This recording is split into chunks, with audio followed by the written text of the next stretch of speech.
back tonight. It's St. Patty's Day Friday, so happy St. Patrick's Day to everybody on the channel. And I've seen a lot of videos out there and a lot of pictures of people posting having a good old time with their stouts and brews. So what we have tonight, I don't have a stout, but I went into the brew closet and one of my beers that I had to try was by Founders Porter. So I do have a dark beer, not a stout but a porter. Dark, rich, and sexy, and it has like this lady of the night, looks like at the turn of the century, like 1800s. She's all in black, has like one of those big old puffy hats with black feathers in it. Yeah, it's by Founders Brewing Company, and a nice little neck chief with their label on it. Same thing on the cap. It's 12 ounces. And it has a nice black heart right here at the bottom, so it looks like this thing's going to be a dark beer. 6.5%, 45 IBUs, and it says that it pours silky black with creamy tan head. The nose is sweet with strong chocolate and caramel malt presence.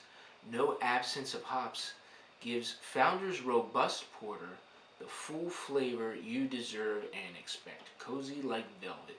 It's a lover, not a fighter. Okay.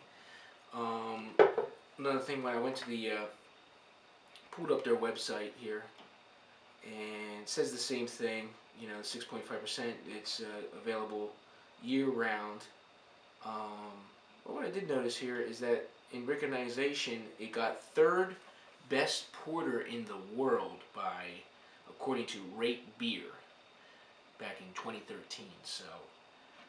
Third best porter in the world. Now, the captain and his first mate, we just brewed up a porter. So we're going to give this a whirl and see if it stands up to the captain's homebrew. I like my porters, that is for sure. So let's give it a crack. Nice little hiss. And this is 6.5%, so I'm sure this is going to be... Ooh. Yeah. Let's see, let's go in for the pour. I'm sure this is going to be a nice treat on this St. Patty's Day. Not much way of ahead. Let me give it a little vigorous pour then. It does have that tan head, I'm noticing that. All in. But I guess it's true to style. You don't want a vigorous head on your stouts and porters. You want, you know, the moderate carbonation. The bubbles are sticking to the side. So yeah, I think this falls in line with the good level of carbonation. Head is, you know, I thought, you know, maybe the head would stay around a little bit longer, but that's completely starting to fizzle out. Let's give it a whirl on the nose. Chocolate, dark roasted malts. Minerally, something minerally on the nose, sweet. Yeah, those dark chocolatey notes, velvety.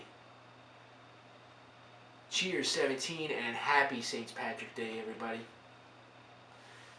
Cheers, Hugo. It's Friday night.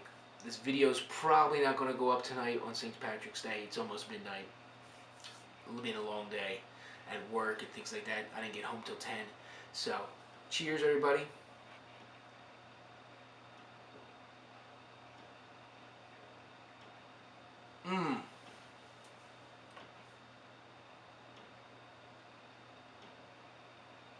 Yeah.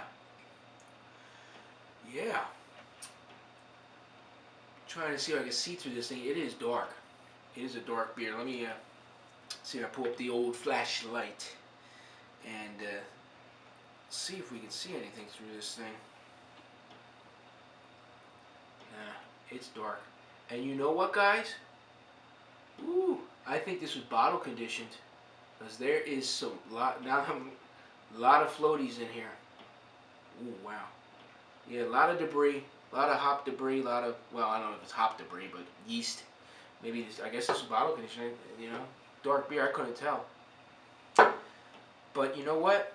It's a dark beer, and you're not going to care about all that stuff floating around in there. Gives it more character, more flavor. I probably should have let it warm up a little bit more. You know, it's only been about 10 minutes out of the fridge. So I'm sure a lot of that character is going to come out as it warms up. It's interesting how things change when the temperature increases. I mean, proper serving temperature for a stout or porter is a little bit warmer, on the warmer side, I guess. But yeah, it has that sweet caramely flavors.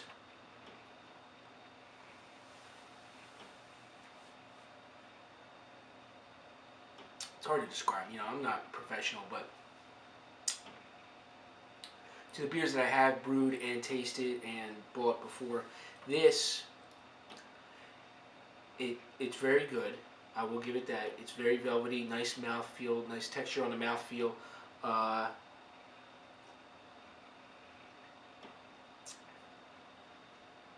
Not too bitter. Okay, it's not like a stout. It's not dry at all, and it's not bitter. There is some bitterness there. I think that's just from the roasted, you know, dark malts and grains. So it's not as roasty or as dry as a stout. So hey, cheers. I mean, this is really good. So me and Hugo, we're gonna go sit back and enjoy this.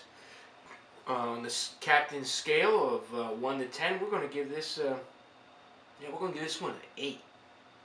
I mean, third best in the world. I mean, maybe it does have something to that. I'm interested to see if my homebrewed porter is going to come out and taste similar to this. Hey, you only hope. My Innsmouth porter, my Lovecraftian brew. A little twinge on this year's version of it. I did a partial instead of a completely all extract. Last year's was an all extract, so this year it's a partial. So be looking for a taste test on that.